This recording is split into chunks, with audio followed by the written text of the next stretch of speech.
Hello, on se retrouve aujourd'hui sur un sujet qui va porter sur l'œil, donc je vous laisse tout de suite avec la suite de la vidéo.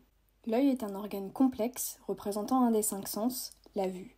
Il va être constitué de différents éléments. La conjonctive va être l'élément le plus externe. C'est une membrane qui va viser à protéger la cornée. Son inflammation, vous le savez, provoque une conjonctivite. Vient ensuite la cornée par laquelle la lumière va rentrer dans l'œil. Elle n'est pas vascularisée et va être uniquement irriguée par les larmes et l'humeur aqueuse. L'humeur aqueuse est un liquide transparent qui va jouer un rôle dans la régulation de la pression intraoculaire. On retrouve ensuite l'iris qui va donner la couleur de l'œil et va être percé en son centre par la pupille. La pupille va servir à doser la lumière qui rentre dans l'œil. Lorsque c'est très lumineux, le diamètre de la pupille va rétrécir, donc c'est ce qu'on appelle le myosis.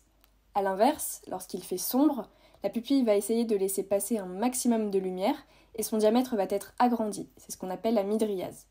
Chez certaines personnes, on retrouve une anisocorie, c'est-à-dire une différence du diamètre de la pupille entre les deux yeux. Revenons maintenant aux éléments anatomiques de l'œil. Le cristallin va permettre de faire une mise au point sur les images que l'on perçoit, afin qu'elles ne soient pas floues. Cette mise au point est due à la capacité du cristallin à se déformer, si besoin. La plus grande partie de l'œil, environ 90%, correspond à l'humeur vitrée. Elle permet d'assurer la rigidité et ainsi maintenir la rétine dans le fond de l'œil. La rétine est un élément important de l'œil puisque c'est celle-ci qui va envoyer les messages lumineux perçus par l'œil jusqu'au cerveau, où ils seront alors transformés en messages électriques. Cet échange se fait par le biais du nerf optique. On retrouve dans cette rétine pas loin de 130 millions de cellules nerveuses, les cônes et les bâtonnets. Les bâtonnets sont les cellules les plus nombreuses et ont comme fonction la vision scotopique, c'est-à-dire avec une luminosité faible, comme le soir. Les cônes, eux, vont permettre la reconnaissance des couleurs.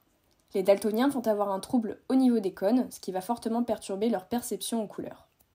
Voici un exemple de test de daltonisme, donc je vous laisse quelques secondes pour trouver les 3 numéros.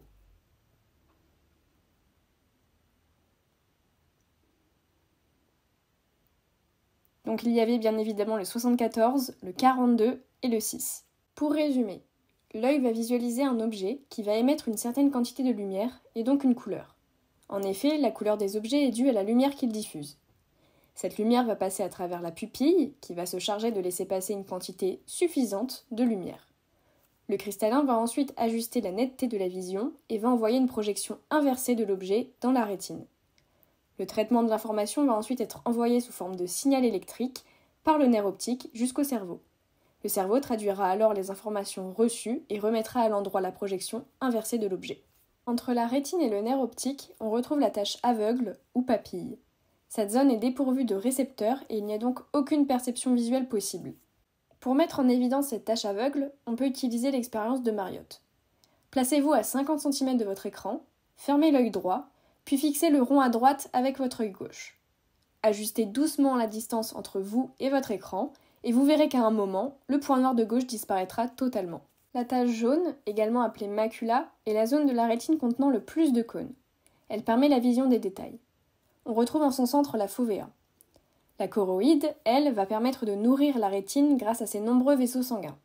Les yeux rouges sur les photos avec un flash sont dus à la diffusion de la lumière dans la choroïde. L'œil est également entouré de muscles ciliaires. Lorsque l'un d'eux est défaillant, cela va conduire à un strabisme. Parfois, la perception que l'on a d'une image s'oppose à la réalité. C'est ce que l'on appelle les illusions d'optique. Ici, par exemple, on pourrait croire que les lignes horizontales sont toutes inclinées, alors qu'elles sont absolument toutes parallèles. Dans ce deuxième exemple, on croirait que la ligne du bas est plus petite que celle du haut, alors qu'elles ont la même longueur. Voyons maintenant quelques troubles de la vision. La myopie va être caractérisée par des difficultés à voir de loin, en raison d'un œil trop long. L'image va alors se former avant la rétine et va être floue. L'hypermétropie va correspondre à un œil trop court et l'image va se former virtuellement en arrière de la rétine. La personne rencontrera des difficultés à voir de près. L'astigmatisme est caractérisé par un défaut de courbure de la cornée. Les rayons lumineux vont converger à tout point de la rétine, entraînant ainsi une perception brouillée et déformée des images. Cette maladie accompagne le plus souvent une myopie ou une hypermétropie. La presbytie peut apparaître aux alentours de 40 ans et va être définie par une réduction de l'accommodation du cristallin, donc de la mise au point, car les muscles sont moins élastiques à cause du vieillissement. Les personnes atteintes ne voient pas de près. La dégénérescence maculaire liée à l'âge, ou DMLA, est une maladie touchant la macula. La vision centrale va alors être floutée et la perception des lignes et des détails va être totalement déstabilisée. Merci d'être resté jusqu'à la fin, j'espère que ce nouveau sujet vous a plu, et n'hésitez pas à aimer la vidéo si ça n'est pas déjà fait.